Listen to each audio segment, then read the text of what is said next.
This is your man, neighborhood pastor Bryson G. Baylor here at the studios at Next Level Church, and we've got another neighborhood session with you as part of this wonderful presentation that we're doing with amazing people.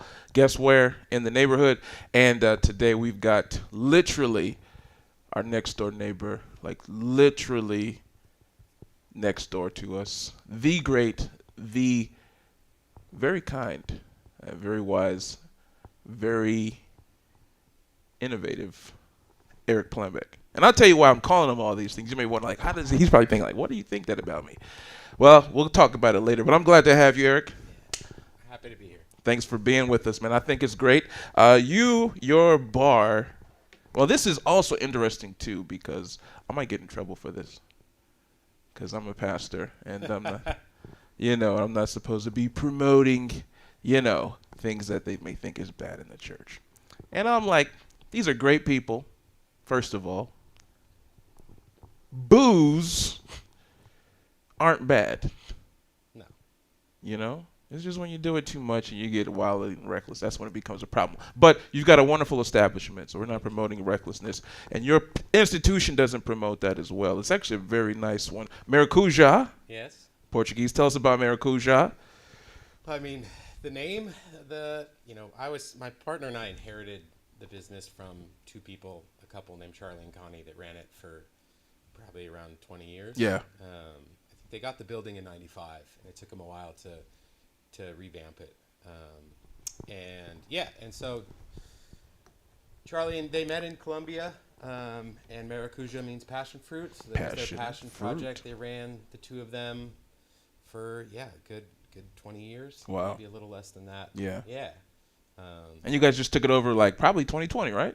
We started talking the end of 2019, and literally we got the keys like March 13th. Literally right, like the shut day down. before the Yeah. pandemic. But I mean, I tell people that you can try and find some goodness in all things. Sure. And if we had a super stiff rant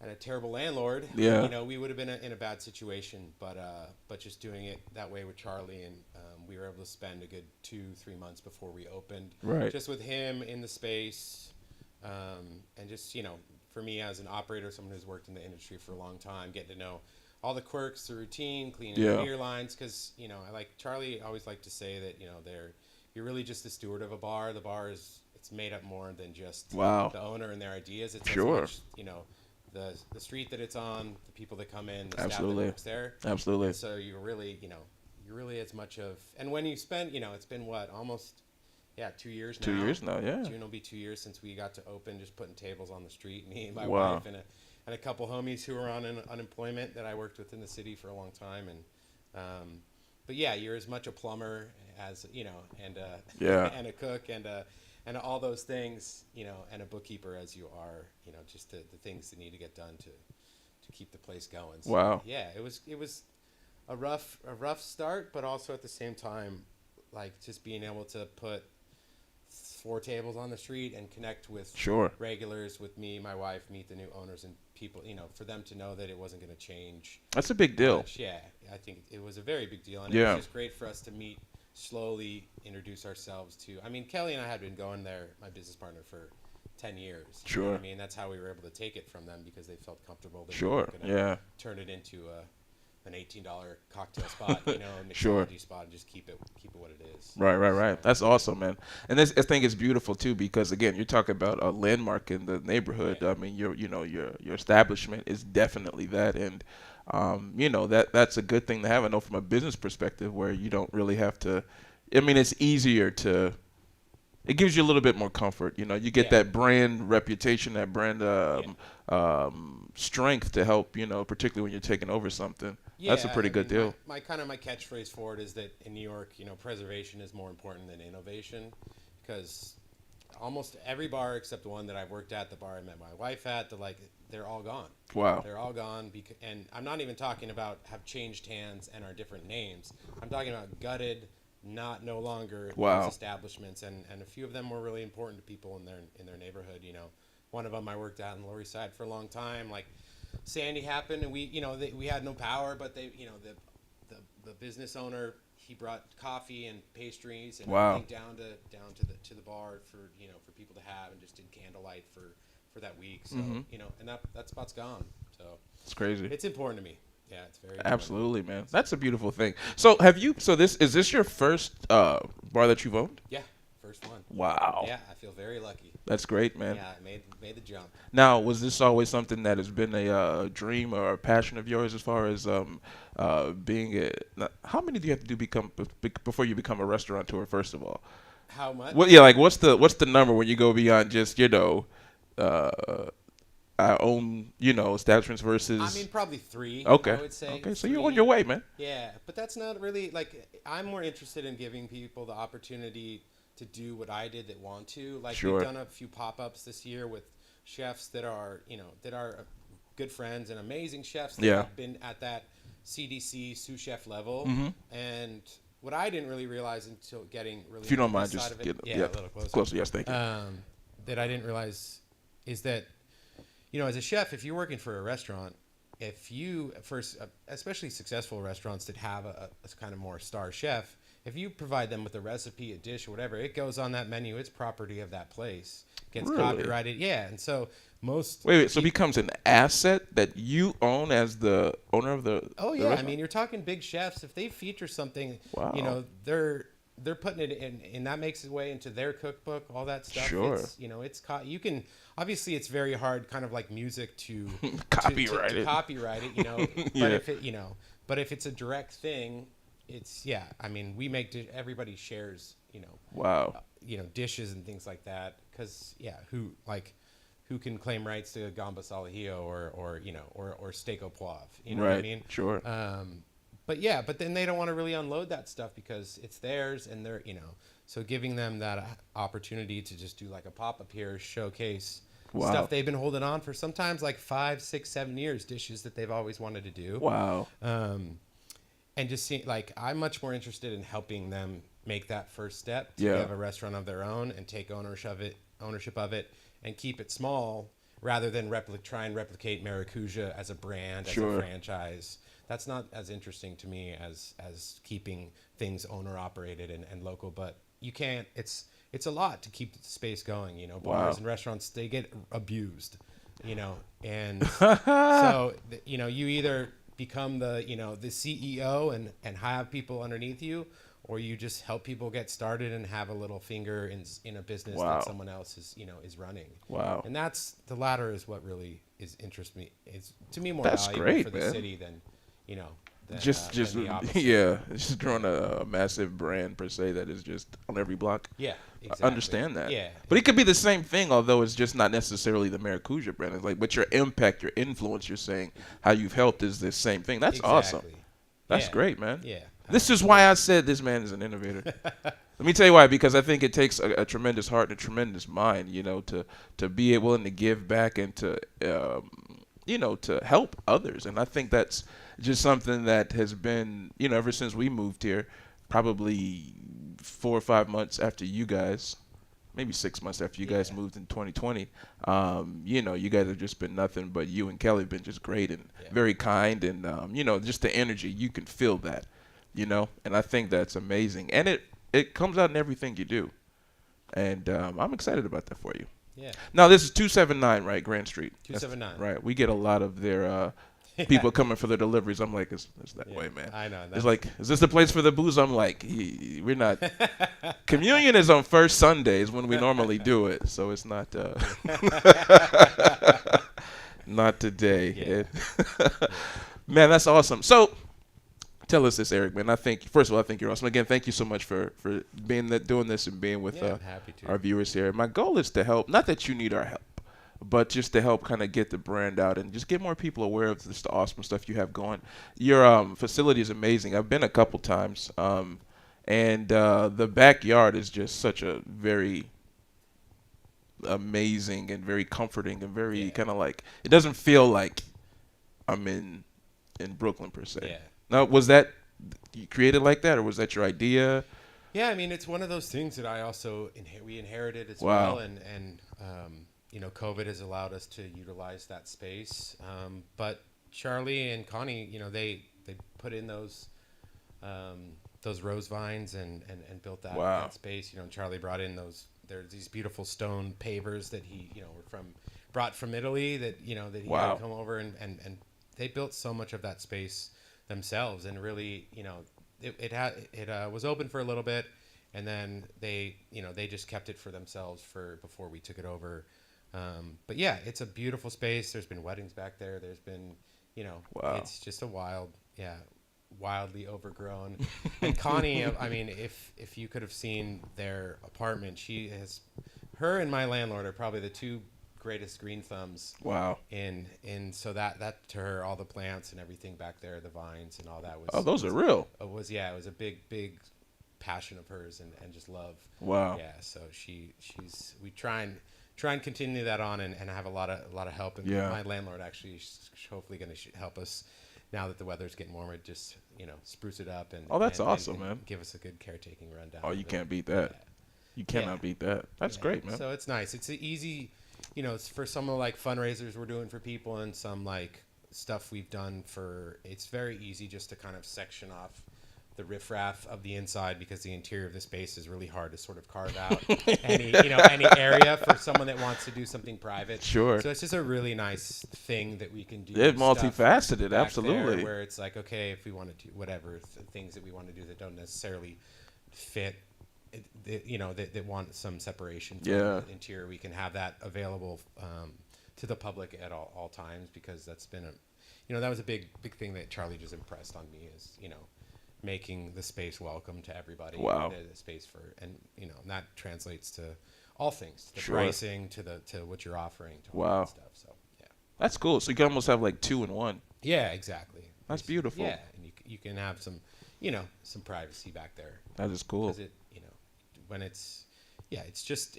very much designed, the interior, as a communal space. Yeah. So we don't take reservations. It's just, it's a space for everybody, and that's part of it. Wow. I think we've been sectioned off enough because of COVID. Right. With the private dining and all the barriers we used to have in there. So the moment we got to rip those out and open it back up, it was just. You guys had barriers in there? Yeah, we had to have all the partitions between. Oh my gosh. I did my best to fabricate everything to be so unintrusive to the space. So we had these like big 8-foot curtains between the tables, and then plexi that I built on these just like kind of clamp things that I made for each of the booths. Yeah, and they're not there anymore, thank God. Wow. But, so I guess when I visited, it was after those went down, because I never saw those in there, which is cool though. I would have been interested to see how. It would have been interesting to see how that was, which leads me to my next kind of set of questions I want to ask you. Like, so owning an establishment, like that, what's it like? Talk about, being an owner of an establishment. Like, what are some of the things that's going through your mind? What are some of the things that you're looking at? How do you, try to get your vision out? And in New York City, where there's, I imagine, a plethora of challenges and restrictions of, bureaucracy, red tape, and. The hardest part is the city. There's the two hardest things. The hardest things are letting people go and dealing with the city. Wow. For sure. Allegedly our new mayor is going to make things easier and fines less and things like that. And it's just not a way that makes sense to me to operate as a business. And I get that you need fines in place to once you get to the end of the road for people if they're not compliant. But I would much rather, and if the mayor's listening, live in a world where we worked with the city, where I'd be happy to pay my health department X amount of dollars every 6 months to have a health inspector come in. And that's what they do anyways. Wow. And that's really what happens when they come, and it's an amazing thing that we have that, and you should really, it's the same way for medication that you walk in and you see an A in an establishment. Yeah. It's super strict, and no one's getting by that letter grade. And you can be confident to go into a place and eat oysters and all that stuff. So it's there for a reason. And so it really matters, and it really makes matters. A difference.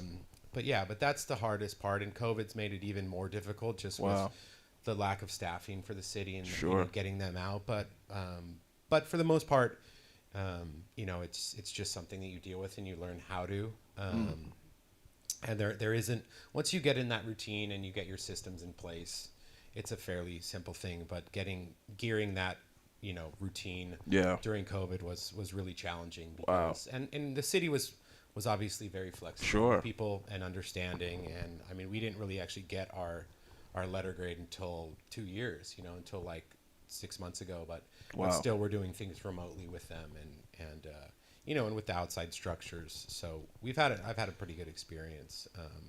But in terms of like, our, expanding the business and things like that and growing the business, my goal is always just to do it grassroots and through word of mouth.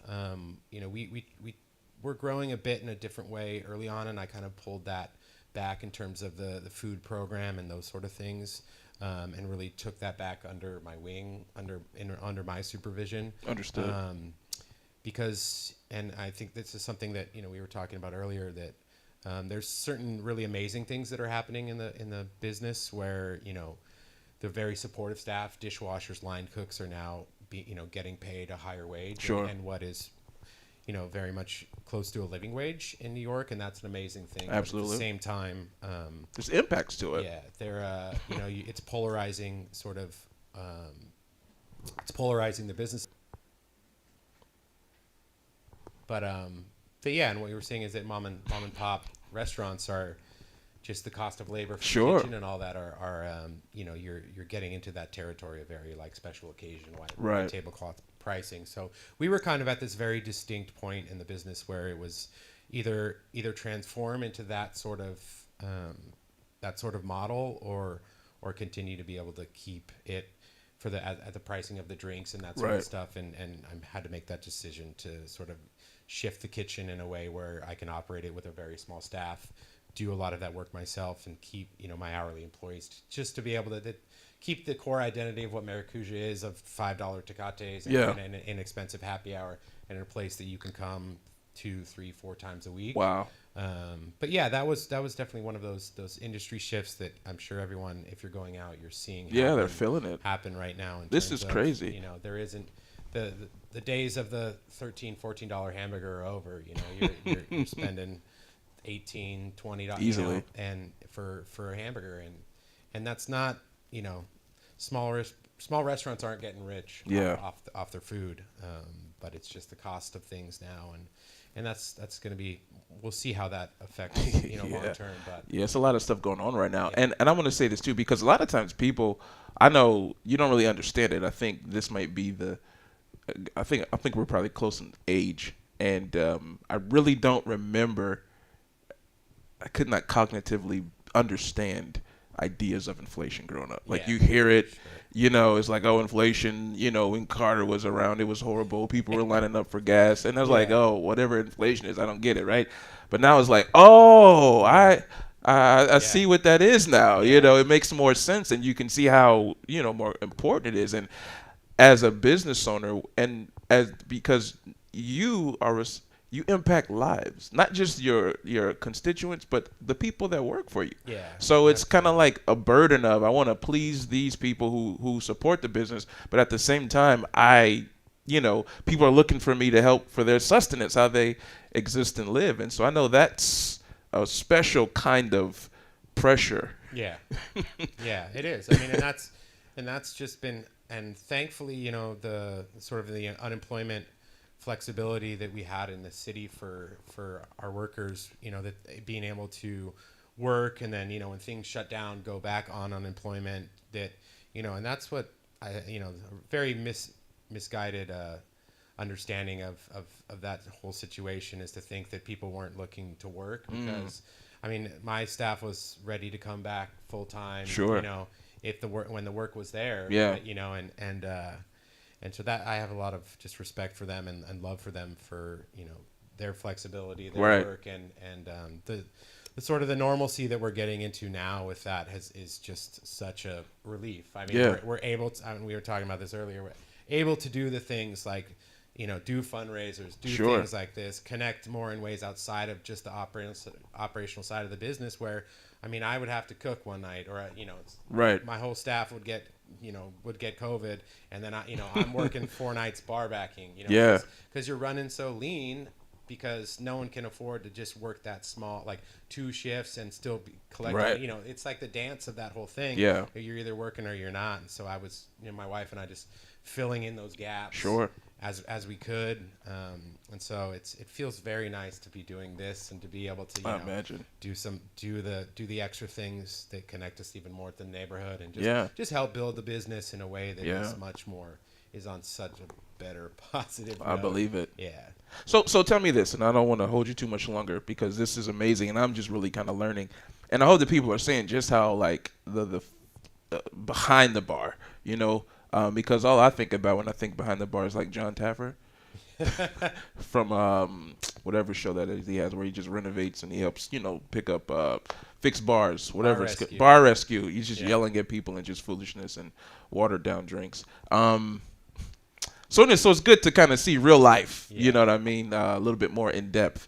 But talk about how, because I know everybody's facing it, right? I mean, like just dealing with just the penny pinching and just how the dollar's not worth what it used to be and it doesn't spend the same. I remember when I went to a deli around the first time, when the quote unquote, well, not quote unquote, the inflation really hit and things were changing prices around food. Like the deli guy, Pops, was charging me $2 for the or $3 for the bagel sandwich, and then he went to $4. I'm like, bro, like, what are we doing here, man? Yeah. You know what I'm saying? Like, because I have my routine. Like, I'm going to spend $5 a day. Exactly. You know what I mean? And he told me, he said, listen, man, it cost me, this same piece of meat, it cost me like 2.5 times much. So how's that impacted you, and how have you been able to try to, maintain, like you said, keeping Maracuja what it's known for and at the price point? Because that's pretty cool. Yeah, I mean, I just don't raise my prices. Wow. It's one of those things that it's like, if you start to get into that nuance of this, that, then you, okay, like limes are now 90 cents a lime, my cost, you know what I mean? Which is crazy. Last summer it was, $8 for $1. Wow. At Seatown, you know what I mean? Yeah. So, and they were already making a killing on profit. Yeah. But I'm not gonna raise my price on margaritas and tecates because that comes, you can't operate like that. Wow. At the end of the day, it's it's blended margins. Wow. You know what I mean? And the biggest thing is just continue to grow the business, new customers coming in, and just create a vibe that is enjoyable for people to be around.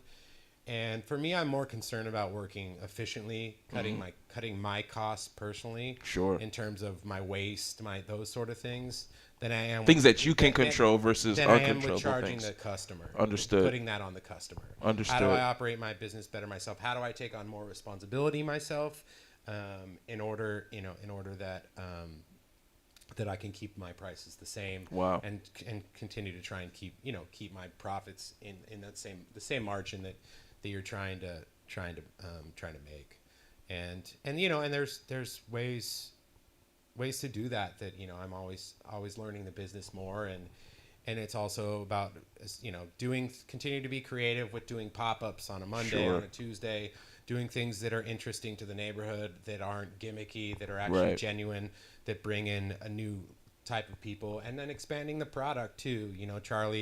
Connie never did they did a very small wine program, and I love wine, so that's a whole nother market that we're bringing in for neighborhood, and being on this block with like Four Horsemen, Leo, and Stranger Wines up the street. There's that market here, so getting just the word out to the people that are interested in drinking wine, that can get something cool that's organic, that's $6 for happy hour. Wow. $18 for a craft, but it's still good for the environment, good, Sure. And doesn't have full of a bunch of garbage in it. So that's awesome. Yeah, man. that's it. And I don't think we're not going to be raising the prices anytime soon, but you definitely feel it. Yeah. You feel it in different ways, and you see, but for me, much more different challenge was the supply chain issues. So that we had when everybody was stuck at the border, or at the ports or whatever. So that was what was really challenging. Wow. Is you have loyal people that come in that are just been coming to the place for a certain amount of time, that come. Like, you go and get your sandwich for $3, right? Right. Same breakfast sandwich. Come in, sit at the bar, get your $5 tecate, and now that tecate isn't there, like, but and you try and let those people know, okay, I'm not going to have that, but I have Modelo. And but some people are brand loyal, right, and that sort of stuff. And you have those challenges, but you just hope that that there is a flexibility on your customer's part in terms of understanding that, listen, nothing would make me happier than to be able to give you what you want and sell you what you want. But that was a lot harder to to just deal with those nuances, the supply chain issues, than anything else, because of course you want to keep your steady products. You got to keep it there, keep it in stock. Last question. Okay. The craziest thing that you've had happen at your the craziest thing that you've had happen. I know. Oh jeez. I mean, or one of the craziest things, somewhere in the top, 10% of the crazy. Yeah, I mean, like a crazy owner story where you're just like, what am I doing? Whatever that superstorm was, we're doing a little bit of remodeling on the apartments. I don't own the building, but they are above Maracuja. And whatever that superstorm was, not you mean like last fall? The one before Henri, and all of a sudden, it's just my very good friends are having a big year birthday party inside. Like 30 people, and the plaster lath of the ceiling just starts coming down. Wow. Oh yeah, and so it's just raining plaster down in different parts. So they're all tucked in a corner, and I'm in my rain jacket with a mop and like 20 buckets on the floor, and then I'm up on the roof, with a tarp trying to deflect water off the roof. And just and of course someone's just videoing me, and I'm just like. I was almost lost it on that person. I bet. Yeah, where I'm like, you know what? Like, can you just not? I don't care if this is a good post or bad, but it's like, I'm not a spectacle. Don't need to be an Instagram post right now. Please, don't mean. But but that was one of those days where I was just like, that's crazy, man. You know what? Like, this is the glamour. This is the glamour. They don't pay me enough for this. Yeah, but you know what? Fixed it, repainted it. Connie came out, and because Connie has she hand painted the ceiling. Wow. So it's not just like some sheetrock. Right. It's like a hand painted mosaic ceiling, and so but of course we patched it. Yeah. She came out because that's type of generosity she is, and she touched it up and painted it, and so yeah. I mean that was one of those days. Wow. Yeah. Wow. I won't get into the rowdy customer stuff. Oh, I want to hear that. That's what I want to hear. Well, you want to hear the rowdiness, man. Yeah. But that's cool though, man. I mean, it's never a dull moment, man. You guys have, what's interesting is that we meet a lot of people just because of your bar. Yeah. And it's really cool because one time, just my story, there was a guy, I forget his name. You may know him. He owns, he's a regular. He owns a barbecue place in New Jersey. Oh my gosh, big into crypto. I forget his name. I don't know either. Okay. But he comes. Well, he says he comes. Maybe when you're not there. I don't know. But anyways, we met him, and he was just hanging around. One day, our music was blazing, and we had a wonderful band here one day. And he's just standing outside. He's just, he's like, yo, he was like, this is amazing. This sounds great and everything like that. And he's just striking up this conversation with me. It's 11 o'clock. I'm tired. I'm ready to go home. I just finished like literally pouring my heart out. And, just talking to people, whatever. And so this guy, he begs me to buy a drink, to buy me a drink. And I was like, all right, I guess. I told him no 3 times. But then the last time I came out, he was like, please let me just buy your drink. Come on, let me talk to you. I'm like, I guess so. And then we, got in there, and, he was gracious enough to buy me a drink and things. And it was cool, man. And it was just really interesting because it was just like, and I could give you like 4 or 5 other stories like that, but just the amount of people and just the kind of good people and just people who just love your spot. It's just amazing, and they just have such a tremendous a passion for it, and it's just really cool. You build relationships, just from just passerby, and it makes a neighborhood. It makes a community. Yeah, I mean, it's the same way. I'm sure it's with your congregation. If you allow room for people to take ownership of things. Yeah. Whether it's their staff, people naturally, I find they want to take ownership of Yeah. things. It's valuable for us. It makes us feel good about ourselves to take care of things. Yeah. To be a part of something, all that stuff. And if you just allow them, the room to do that, whether it's your customers, whoever. We have people that'll run to the store for us. Wow. Like, you know what I mean? Yeah. They just do stuff. I mean, when one guy bought a round of pool cues for the bar because we Wow. were running. I didn't ask him. Yeah. Just did it. This is a gift. Wow. Just because he loves playing pool there. Wow. And we keep it a buck, and we buy him a drink every now and again, and that's it. That's awesome, Yeah, it's man. nice. That's awesome. Yeah. Support local business. Everybody support my man's bar, Maracuja, 279 Grand Street, Maracuja, Brooklyn. Maracuja Bar, BK, or Maracuja BK? Maracuja BK. Maracuja BK. It was one of those two. MaracujaBK.com. Check it out. You got some amazing fundraisers coming up, things that you guys are doing, giving back as always. So Yeah. stay tuned. Yeah, look out for that. We're doing pool tournament, so all the proceeds are going here. Yeah, man. Buy-in, I'm and grateful then for we're doing that, one man. for Eckford Street Studios. Going to be like a little art day. If you have family, it's a good fun thing, and they do like after school arts programs for kids. Yeah. So you can buy in a ticket, and there'll be food and booze and stuff.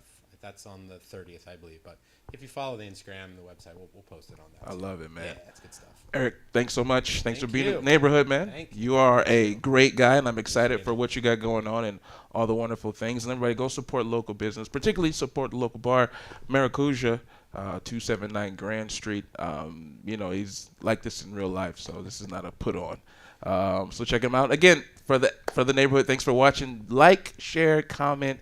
Let's spread the great news about this wonderful establishment. Let's help get this vision out for how he's not just helping himself, but he's helping other people and helping people. He's empowering people, and I hope you really see that, because it's really important, and everybody doesn't think like that. So, again, from the neighborhood, I'm Bryson Baylor, pastor of Next Level Church. Come through, too, one time if you're able to, with my man, Erik Plambeck, my next-door neighbor at the Maracuja Bar. We'll see you next time.